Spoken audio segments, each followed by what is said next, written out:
pong mapagpalang araw sa ating lahat.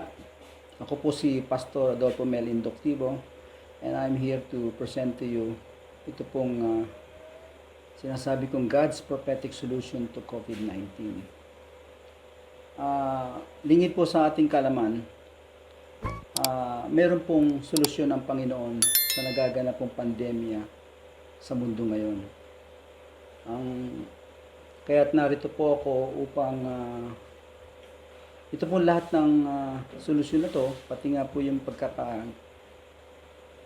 pagkakalaganap nitong pandemya na to, ay nakasulat na po yan sa Biblia na magaganap. Pati na po yung solusyon. At ako po ay narito bilang isang pastor upang ibahagi sa inyo itong mabuti at magandang balita na ito para sa ating lahat. Sa Revelation 22:2, ito po ang sinasabi. Down the middle of the great street of the city, meron daw pong isang tree of life that bears 12 crops every month. Ito daw pong mga leaves nito ay for the healing of the nations.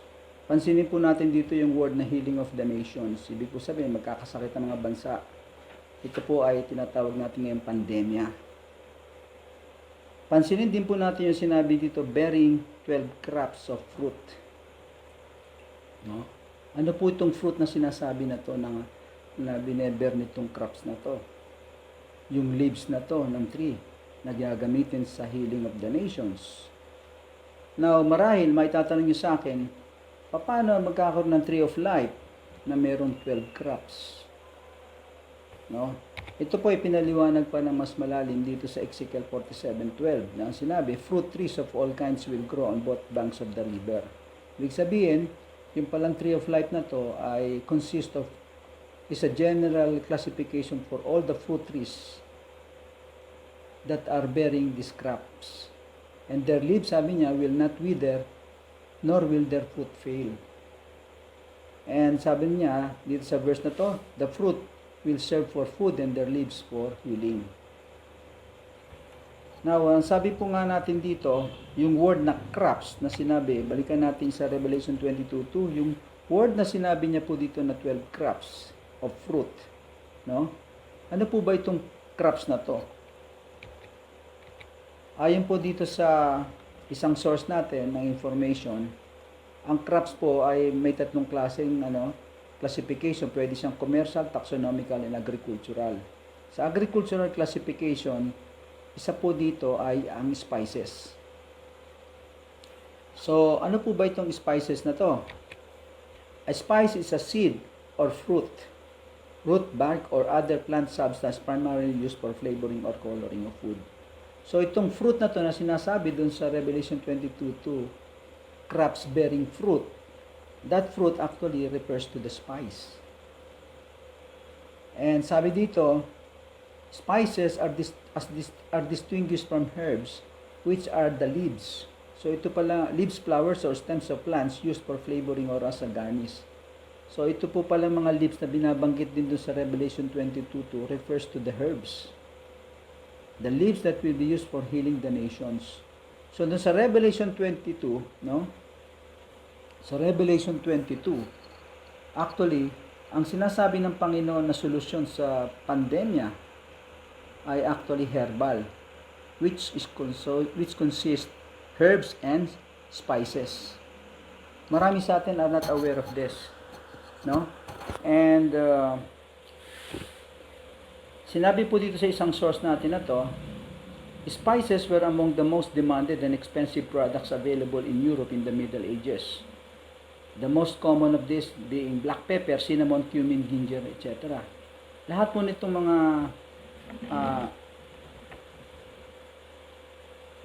mga ingredients na ito, na black pepper, cinnamon, etc. Ito po ay lahat ay nasa Neutralife na aking finormulate at inimbento.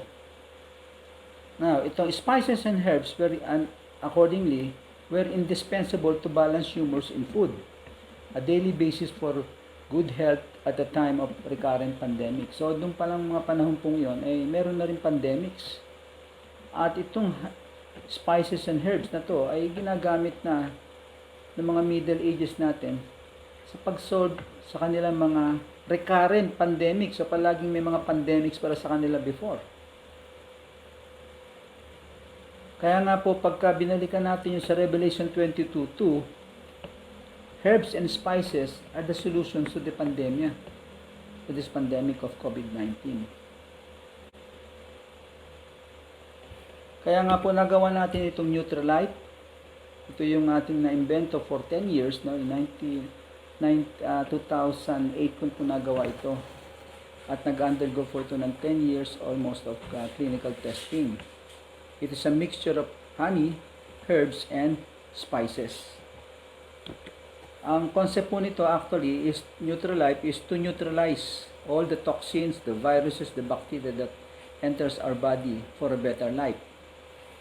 Ito rin po ay nakasulat sa Genesis 43:11, wherein honey and spices are considered as the best products during those times wherein it is being given as a gift to governors and kings. Why? Purpose of health matters. Noong mga panahon din po yun, sa 1 Chronicle 9:29-30, sinasabi rin po dito that spices are being mixed by priests. So minimix na nila po pala before yung mga spices na yan. For what reason? I believe it has something to do with health.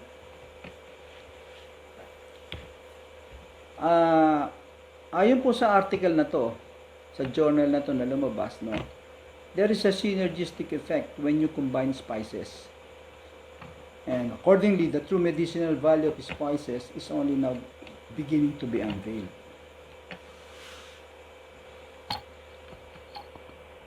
Sa isa pang source natin, according sa pag-aaral ko dito sa mga spices na to, kumuha po sila ng garlic. Tapos nilagay po nila ito sa isang plate of bacteria. Say for example, 100 bacteria. And 100% po dito, patay lahat ng bacteria because of that garlic. Nilagyan po nila ng onion, 100% of the bacteria are killed. The same thing with oregano. Now, they tested it on cinnamon. 80% of the bacteria were killed. Sa cumin, ganun din po. Sa chilies, it worked only 75%. Sa black pepper, celery, and ginger, only 25% each.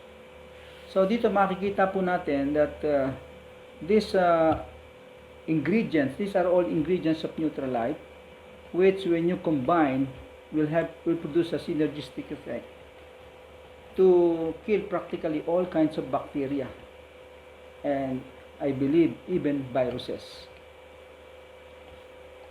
So lumalabas po rin po sa isang pag-aaral sa ating source dito na ang spices po has the highest antioxidant action compared to vegetables and fruits. 3,600% greater than vegetables and 2,300% higher than fruits. So pag mataas po ang ating antioxidants, ay mas malaki po ang ating tsansa na maprotektahan ang ating cell sa mga free radicals and viruses that will penetrate the cell. Why? Because ang antioxidants po, specifically the glutathione, the highest antioxidant, which is glutathione, can protect the cell membrane. And this glutathione actually is being produced by our liver, no? By our liver. So, ito rin po ang lumabas sa isang article, Nature's 10 Most Powerful Antibiotics. Accordingly, are garlic, ginger, peppers, oregano oil, turmeric, raw honey, and onion. These are all part of the ingredients of Neutralife, no? And lumabas also sa another source, the original flu shot accordingly includes garlic, onion, cayenne pepper, onion, no? Turmeric, ginger. Yan po lahat na yan actually are all original flu shot, which are all in the Neutralife.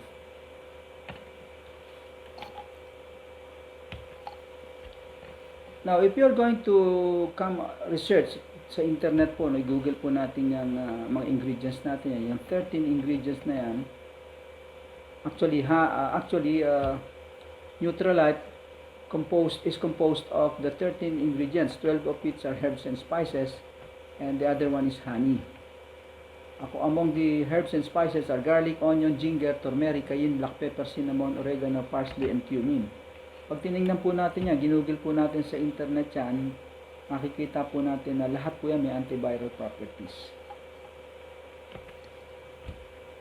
Ang relative toxin effectiveness of Neutralife, of these 13 ingredients, no, all of them has a antiviral properties. That's why they have a 100% relative effectiveness.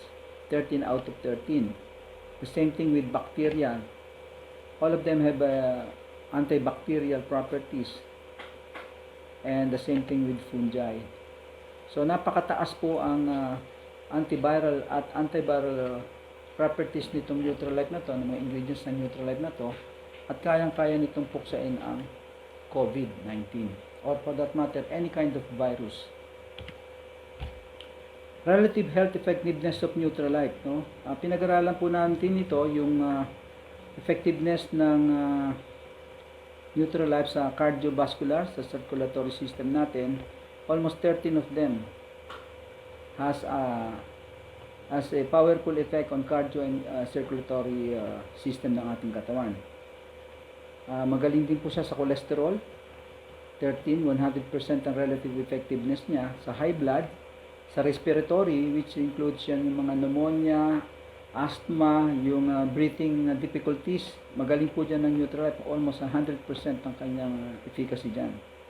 Sa digestive system, yung mga may mga problems sa colon cancer, yung mga all those problems on the digestion, has a 100% relative efficacy. Magaling din po siya sa liver, sa kidney, lilinisin po niya yan. Sa diabetes, nakakatulong po siya upang bumaba ang blood sugar, maayos ang kanyang pancreas. Sa cancer, napakagaling po nitong Neutralife na to sa cancer, no? Kasi mataas nga po ang level ng kanyang antioxidants. And we know for a fact na karamihan sa cancer are cellular in origin. So, pag mataas ang antioxidants, napoprotektahan po ang cell na maatake ng mga free radicals, and therefore cancer is neutralized. Sa arthritis, magaling din po siya, 100%. Sa brain, napakaganda po niya sa brain kasi marami po siyang B6 at marami po siyang mga ingredients na nakakatulong para mag-produce na tinatawag nating happy hormones like dopamine, serotonin, saka endorphin. So, yung mga depressed dyan, yung mga may mga anxiety problem, napakagaling nitong Neutralife for that. Itong may mga nerve problem, kasi marami po siyang B-complex B-complex which are good for the nerves. So practically, ito po lahat na to, pagka ito po ay naayos ang ating katawan, ang ating mga organ, ang ating mga system ay maayos, tataas po ang ating immune system. So mag-fail lang ang isang part ng organ natin, sigurado yun, apektado na ang ating immune system. At ang ating immune system, dyan po nakadepend yung whether we can cure itong COVID-19 na to. The best way to combat COVID-19 is through an improved immune system. Now, meron pa tayong tinatawag na interferons. No? Itong interferons po na to, ito yung ito po yung nasa loob ng cell. These are signaling proteins na kasi po ang virus po ng COVID virus, they find a host cell. Doon po sila nagre-replicate. Ngayon, sa loob po ng cell na yan, meron po tayong tinatawag na interferon. Ito po yung mga signaling proteins na pag pinasok po ng mga viruses yan, una, nagsesend po siya ng signal to all other cells na there is an enemy. No? And that they warn everybody to prepare for a battle to destroy these viruses. And sa ngayon po, dalawang way ng paggawa ng paglagay ng interferon sa ating katawan. Yung interferon po pala na yan ay ginagawa po ng galing po sa white blood cell natin yan. No? So, ginagawa po ng katawan natin yan. Kaya lang, you have to supply them with all the nutrients para magawa yan. Now, ang interferon, normally, sometimes, ginagawa nila ng artificial way through drugs and, well, through drugs. So, ang kaya lang, pagka drugs ang ginamit natin, according to this information, nagkakaroon ng mga possible problems, reported problems of shortness of breath, pneumonia, and bronchitis are worse, nagiging worse. So, dito po, ang Neutralife po, because of the 13 ingredients ito na natural ingredients, meron siyang pong power, natural power na mag-create ng, mag-make ng interferons to protect our cells. Kaya hindi po basta-basta mapapasok ng mga viruses ang ating mga cells at mapoprotektan tayo sa coronavirus na to. And for that matter, any virus, whether it mutates to any other kind of virus. No? Kaya marahil siguro, magtatanong kayo, bakit ko alam itong mga bagay na to? I've been listening for almost 20 years to doctors, specialists in the radio and televisions, mga experts sa liver, sa kidney, sa cancer, sa lungs, sa high blood, etc. Discussing solutions, no, and the problem of these diseases, and I was able to get the secret of all this thing, no, and I was able to see how the body works, how the organs functions, and what's really causing the diseases, etc., etc. Nakita ko na ang sickness talaga ng tao before and even in the future will all be viral and bacterial borne, no. Kaya nga itong Panginoon na to natin ay yung sinasabi niya sa Revelation 22 na to, na herbs and spices for pandemic problem solutions, talagang magaganap at magaganap po talaga ito. Kasi puro virus talaga mangyayari sa atin at bacteria. So, ito po, nang malaman ko na po yung niya, na nakakuha po ako na na maimbento ko po yung Neutralife niya, yan po hinanapan ko ng license sa BPAD, FDA, no? Unang binigay sa akin, license to operate, which means chinek yung aking safety and cleanliness ng aking production site, wherein yung hinanap sa atin yung mga sources of the materials, the processes, the equipment that we use, etc., etc. So, nakapasa po tayo dyan. Well, ang second license that was given to me is yung Certificate of Product Registration. Ito po, this time, ang examinin naman nila yung aking pinakaprodukto mismo, yung Neutralife mismo. Ano yung substance na nasa loob niya. So, it all undergo these 3 tests. Yung microbiological test, which means testingin yan kung through their accredited laboratories, testingin yan kung meron niyang salmonella, E. coli bacteria, aerobic plate counts, etc. So, nakapasa po tayo doon. At nag-undergo rin po siya ng tinatawag nating chemical tests, no, in which case the substance, the product was subjected to test on whether it has mga lead, mercury, and other heavy metals that will be very toxic to human consumption. And yung number 3 po na binigay niya sa atin, nakapasid din tayo, yung shelf life. So I have to give at least 12 bottles of this Neutralife for examination for 1 year. Monthly, ina-analyze po yan kung nag-change po, nagkakaroon ng change ng substance. In which case, kung napapanis na siya, nasisira o whatever. So, nakapasa rin po tayo dyan. Ultimately, nabigyan po ako ng certificate CPR, no? So, more or less, it took me about 2 years to process all these FDA licenses. So, sa ngayon po, na-test ko na rin po to. So many clinical testing na po nagawa ko dito. It almost took me 10 years, no, to do that. Marami na pong nagamot ito. Marami na po itong napagaling ng mga may sakit, etc. But I believe this time, with this COVID pandemic, this could just be the ultimate solution as what has been being revealed in Revelation 22:2. God wants us, maybe God is using me to reveal this to the whole world, that He may be glorified after all, that through this herbal thing we can solve uh, the problem of pandemics and glorify the Lord. So dito po, ginawan ko po siya ng experiment further, in which case, gumawa po ako ng dalawang isda, galunggong po ito. Isa nilagyan ko ng Neutralife, yung isa naman without Neutralife. So after 15 days, ito po ang nangyari. Yung walang Neutralife po, naging butot balat na lang yan, no? Actually, nagkaroon po siya ng mga uod dyan. Halos na naubos na lahat yan. Samantalang yung Neutralife po ay buo pa. So, it only shows na mataas ang antiviral, antibacterial ng Neutralife. So, pamilyar po siguro tayo dito sa virgin coconut oil na apparently meron daw pong antiviral property and can be used to cure COVID-19 na ginawa na ito ng DOST. Wala po naman tayong dyan, totoo po yan, may antiviral properties yan.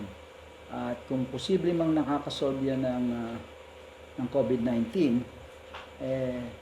tinesting ko po ito. Kumuha po ako ng dalawang isda again. Yung isang isda, nilagyan ko ng Neutralife. Yung isa naman ay virgin coconut oil. So it took me 45 days. After 45 days, ito po naging itsura nila. Yung may Neutralife po ay hindi po na buo pa rin up to this time. Yung with BCO, ayan po ang itsura niya. So, nagpapatunay po dito, makikita natin yung may BCO, medyo buo pa after 45 days as compared to yung isang isda natin kanina na naging butot balat na lang after only 15 days. Kasi nga, meron siyang BCO. This only shows that BCO really has an antiviral property. But Neutralife has more than one antiviral properties, kaya mas matagal siya talagang mapanis, masira. Kumuha rin po ako ng dalawang bote, nilagyan ko siya ng yung pork kiniling, hinati natin sa dalawang bote, yan, nilagyan natin ng tubig, and then the other one, nilagyan natin ng 5 tablespoon of Neutralife. Kasi ang meat po sa ating bituka, natutunaw within 3 to 5 days. So, assuming na uminom tayo ng Neutralife 1 tablespoon a day, manu-neutralize niya yung odor dyan. Kaya nung binuksan po namin yan after 30 days, yung wala pong Neutralife ay napaka baho po talaga, no? So, you can just imagine na bulok po yan because of the presence of bacteria. Whereas in the other one, mabango po siya. Hindi siya, parang fermented wine ang amoy niya. So, this only shows again na Neutralife, just 5 tablespoon, gumanda yung amoy. Ibig sabihin, hindi nagkaroon ng bacteria. Kaya kung ang katawan po natin ay masasubject to the same condition, that's like what happened to those fishes, mapipreserve po yung mga organ natin. Mapipreserve po lahat yun na through that Neutralife. And therefore, yung immune system natin lalakas. Kasi sabi nga natin, may masira lang isang organ dyan, siguradong babagsak na yung ating immune system. Tinest ko rin po yan dito sa isang tao na may pasyente namin dito na kung saan yung kanyang mga urine deposit that were stuck daily for 3 consecutive months. Ito po ang itsura. Dumikit po yung mga crystalline deposit sa na yan. And nung atin pong kayurin yan, ito po ang na-accumulate nating urine granular deposits. So, imagine po natin kung yan ay nasa loob ng ating katawan at hindi natatanggal. Yan po ang magkukos nito nangyayari nito, mga bato sa ating mga kidney, sa gallbladder natin, yan po ay nagpuproduce ng mga arteriosclerosis sa mga veins and arteries natin na ultimately mahahamper ang health ng tao. Kaya ito po lahat ang ginagawa ng Neutralife. Marami pa po siyang ginagawa ng Neutralife naman, pero ang point ko lang po dito is that this Neutralife thing, ito po yung sinasabi sa Revelation 22:2, apparently, herbs and spices that can be used to heal what? This pandemic in the whole world. Kaya kung ito po ay ating magagamit, maiinom, ay malaki pong may tutulong ito para maiwasan natin itong COVID virus na to. So, I hope you have learned from what I have discussed to you this thing, Kaya lang, sabi ko nga sa susunod, I will teach you on how to come out with with the Neutralife sa inyong mga bahay, in your homemade. You can make it in your home, no? And I will teach you on that next na video ko. Kaya I would like you to like or share and subscribe our itong aking channel na to para ma-update kayo sa mga susunod kong mga videos. So remember, ang virus po ay mag-mutate yan. Meron 30 strains of virus that will be mutating. And the worst is still yet to come. So, yung Revelation 22:2, ando doon po ang solution. Herbs and spices, at yung pong lahat yun ay nasa Neutralife. So, ito po dapat marinig ng lahat ng tao, lahat sa buong mundo, at magamit ultimately upang hindi na tayo mapahamak pa at maiparangal na maitaas natin ang ating Panginoon. So, marami pong salamat.